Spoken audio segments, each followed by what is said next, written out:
Welcome back to American Arms Channel, ladies and gentlemen. This is Drake. This is actually a pulled segment from a video titled Double Barrel 10 Gauge Pawn Shop Find, where I clean up and fix a double barrel that I had purchased from a local pawn shop. This is the load and hunt section of that video, so if it looks familiar, that is why, but being that that video is an hour long, I figured I would break this out for those of you that would like a little bit more information on a Upland hand load for the 2 7/8 inch 10 gauge cartridge. This is a very moderate load, and while 1.5 ounces is a bit for the 10 bore, it's not all that much. You can go down to 1 ounce loads, but I find that the 1 3/8 and 1.5 ounce loads for general purpose Upland use are fantastic. With that said, do know that this was a modified load from a BPI Mighty 10 manual that utilizes similar payloads, similar powder, long shot, and the X10X gas seal. So with that preface, do understand that when I'm talking about velocities, that is what it is based on. The pressures seem to be fine, but as always, I am just some guy on the internet, and I'm not giving you complete load data as far as pressures and long-term recorded velocities across a number of shots. Do know though, it's a highly effective cartridge. I have used it numerous times, and I really enjoy it because it's simple and frankly just fun to load. As always, guys, God bless, keep your powder dry. I hope you enjoy this load segment. Well, now we're at the reloading side of the bench, and we're going to put some Upland loads together so that we can go shoot and possibly harvest a few rabbits here once the snowstorm that's currently going on subsides and we get some sunny weather to make those little buggers come out of their holes. Anyhows, what we are going to produce here is a 4-6 stack. Now, I'm typically not a duplex or blended load fan, but in this case, I think it makes sense. We're going to run a number 6 lead pellet under a number 4 nickel-plated lead pellet.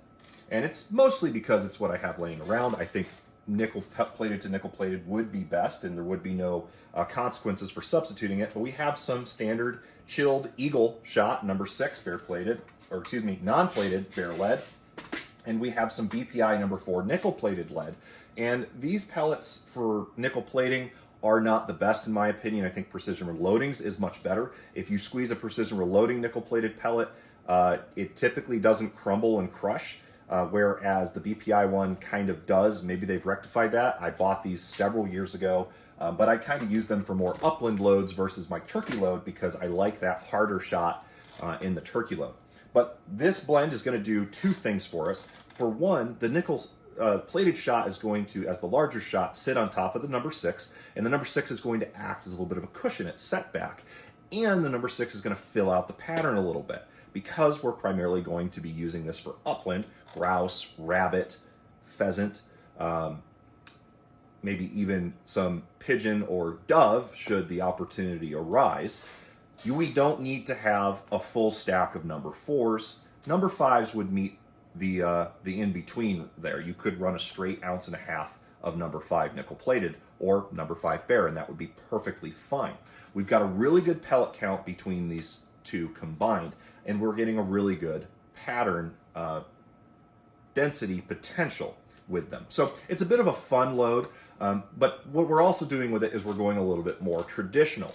So instead of using a SP10 wad or a PT1044 wad to contain this, which you absolutely could, but we're going to utilize a X10X gas seal under a precision reloading fiber wad, 10 gauge fiber wad, and on top of that is going to be a precision reloading 10 gauge nitro card.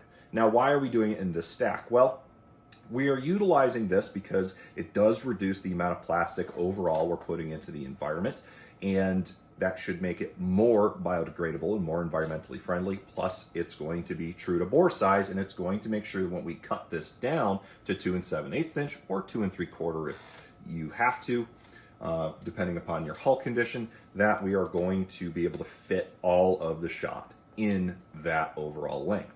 Yes, you can cut your fiber wad, but overall this just makes it an easy loading even though it's taking multiple components, but it's also a fairly cost-effective loading on top of that. So there's not much concern regarding, is this going to be a really expensive loading? Do you have to have a specific type of shot? So on and so forth? No. You could also substitute an 1.5 ounces of bismuth if you want to go non-toxic.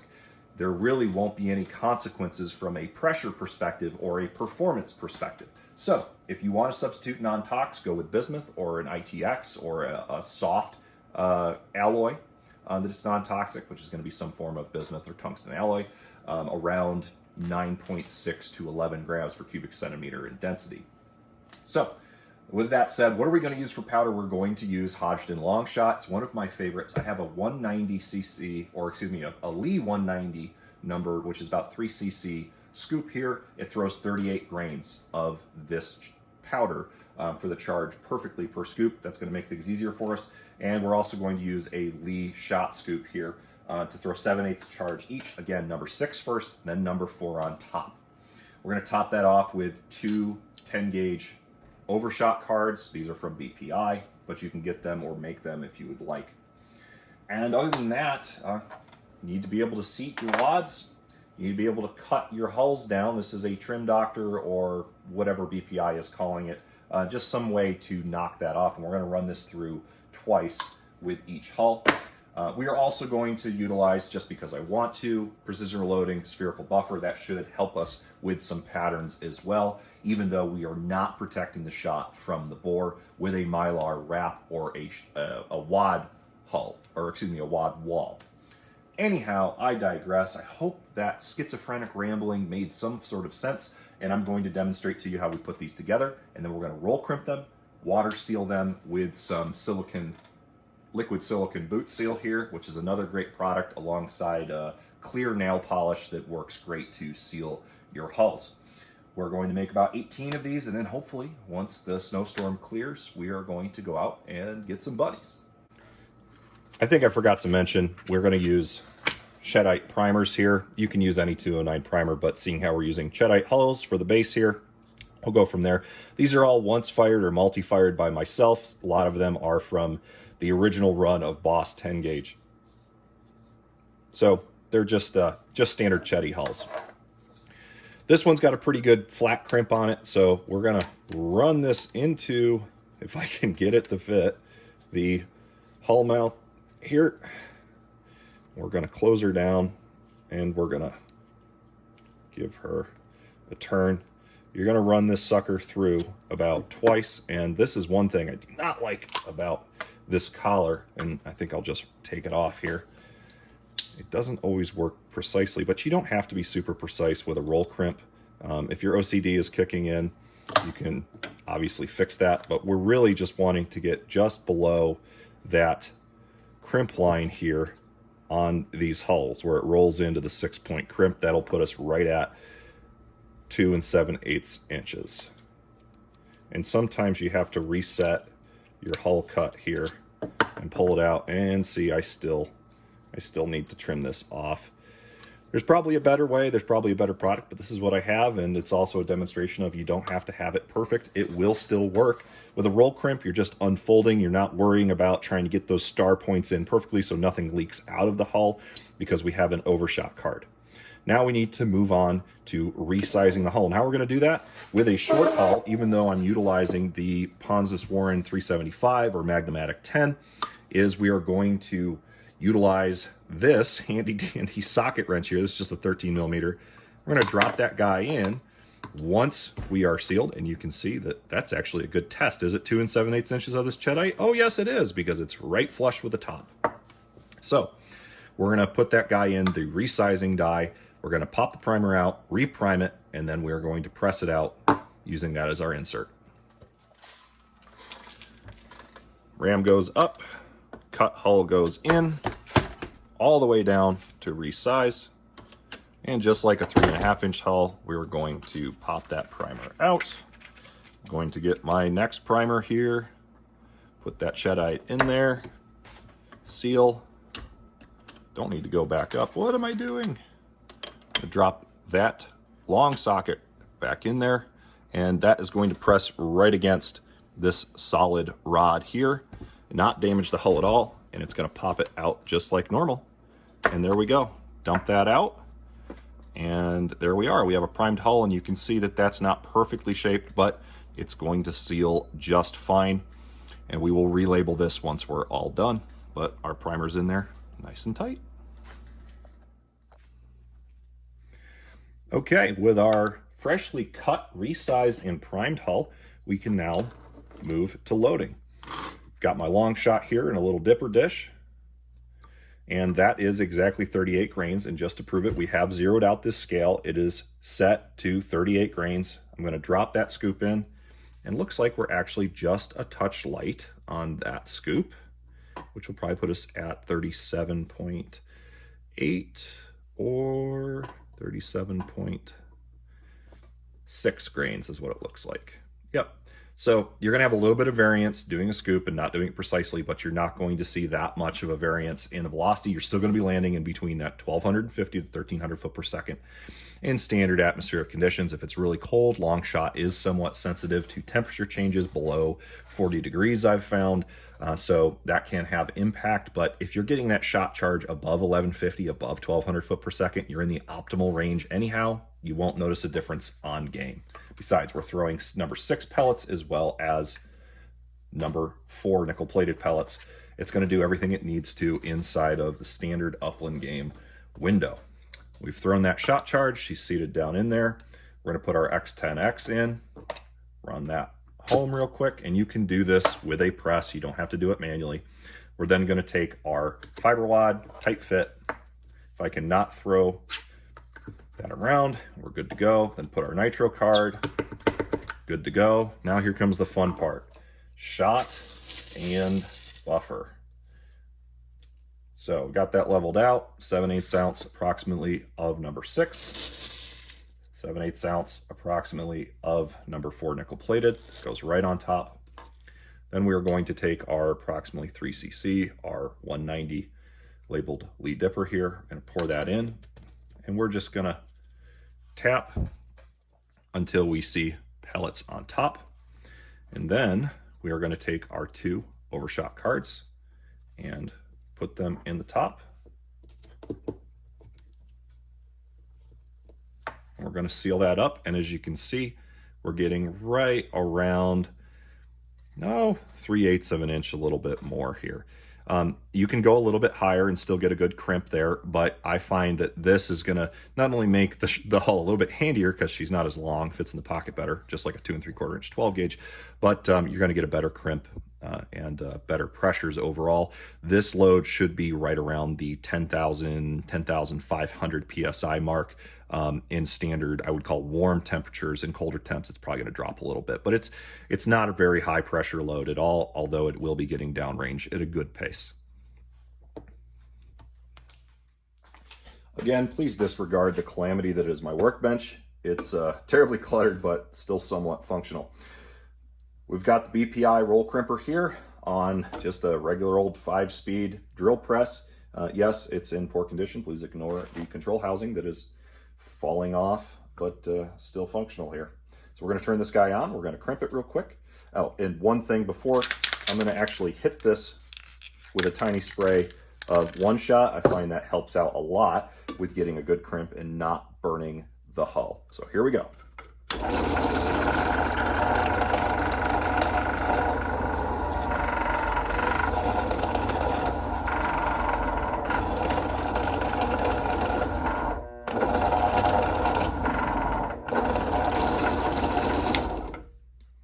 So a little bit extra there, a little bit too much, you will get this crease.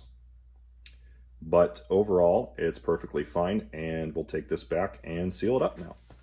Well, now that we have our crimped hull, not quite as pretty as the first one I did as a sample, but it'll do just fine. We're going to take our liquid silicone here, and this is usually used for boot sealing. You can pick this up at any hardware store typically, or shoe store, and we're just going to let that guy sit there, and that'll give us a little bit of a water seal. And there we go, an 1.5 ounce charge of number 6 and number 4 nickel-plated lead. That'll work just fine. Let's do about 17 or 18 more.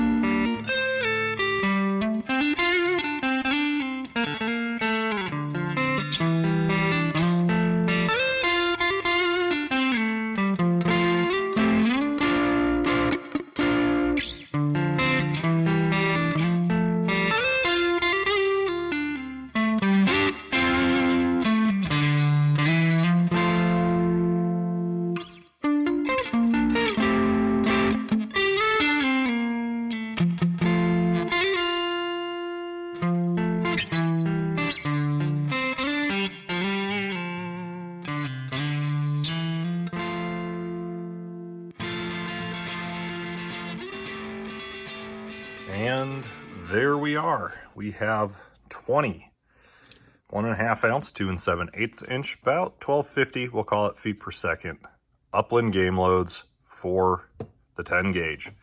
Now, you can use these in the BPS 10, you can use these in any break action 10, and if your SP 10 or Mag 10 will cycle it, these can also be used there.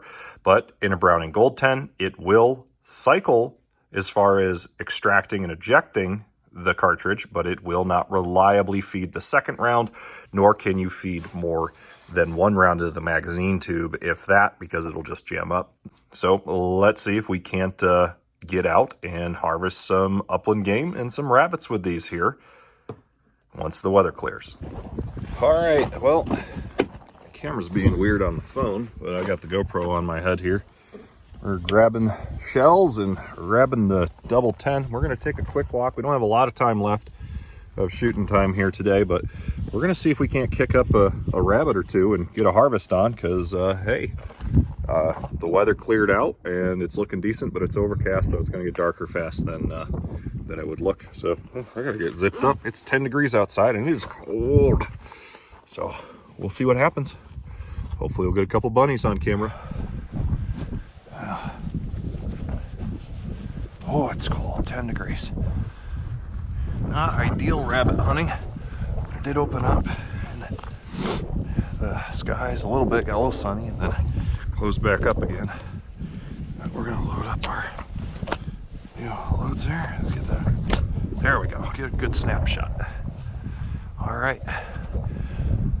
There's some old farm equipment and stuff here. There's no cattle out anywhere in the pasture, so usually I won't.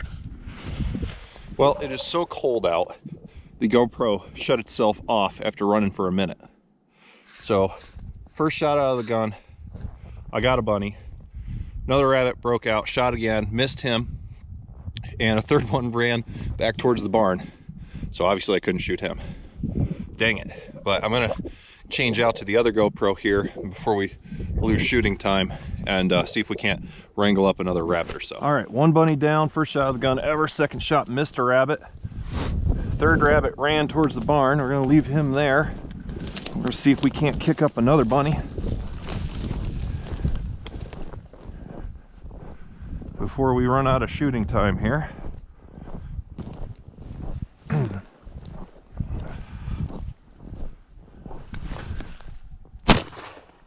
Got him.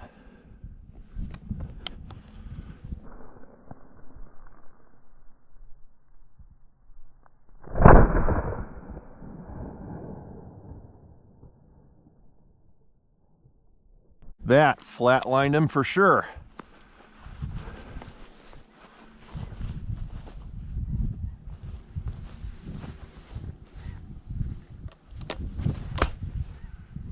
Right. Let's see if we got any more bunnies around here.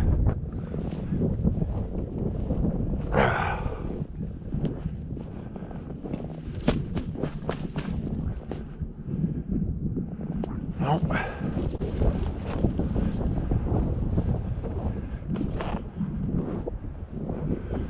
A smaller guy.